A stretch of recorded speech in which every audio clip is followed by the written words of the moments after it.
Okay, so we've been looking at the attitudes of various social and cultural groups towards the management of their personal finances, how important they feel it is to save money, and what they save their money for. One aspect that we haven't yet considered is gender. So if we consider gender issues, we're basically asking whether men and women have different attitudes towards saving money, and whether they save money for different things. Back in 1928, the British writer George Bernard Shaw wrote in his Intelligent Women's Guide to Socialism and Capitalism that a man is supposed to understand politics, economics, and finance, and is therefore unwilling to accept essential instruction. He also said, a woman, having fewer pretensions, is far more willing to learn. Now, though these days people might question a lot of the assumptions contained in those statements, recent research does suggest that there are some quite fundamental differences between men and women in their attitudes to economic matters. Let's look at what men and women actually save for. Research studies of women in North America have found that women are far more likely to save for their children's education, and they are also more likely to save up in order to buy a house one day. The same studies have found that men, on the other hand, tend to save for a car, which, by the way, takes a surprisingly large amount of the household budget in North America. But the other main priority for men when saving money is their retirement. When they're earning, they're far more likely to put money aside for their old age than women are. Now, this is rather disturbing, because, in fact, the need for women to save for their old age is far greater than for men. Let's consider this for a moment.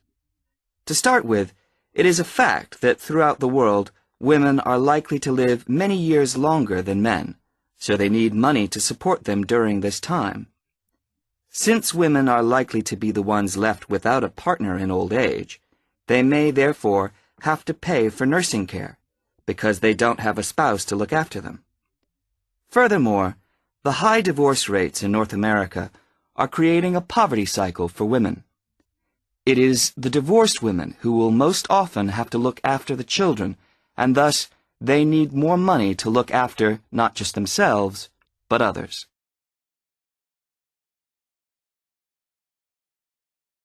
So what can be done about this situation? The population in North America is likely to contain an increasing number of elderly women. The research indicates that at present, for women, it takes a crisis to make them think about their future financial situation. But of course, this is the very worst time for anyone to make important decisions. Women today need to look ahead, think ahead, not wait until they're under pressure. Even women in their early 20s need to think about pensions, for example, and with increasing numbers of women in professional positions, there are signs that this is beginning to happen.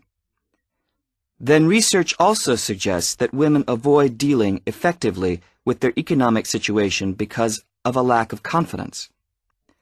The best way for them to overcome this is by getting themselves properly informed so they are less dependent on other people's advice.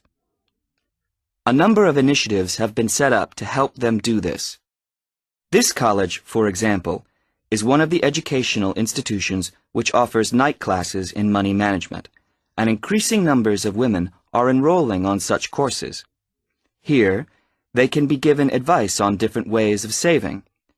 Many women are unwilling to invest in stocks and shares, for instance, but these can be extremely profitable. It is usually advised that at least 70% of a person's savings should be in low-risk investments. But for the rest, financial advisors often advise taking some well-informed risks. Initiatives such as this can give women the economic skills and knowledge they need for a comfortable, independent retirement. The increasing proportion of elderly women in the population is likely to have other economic consequences.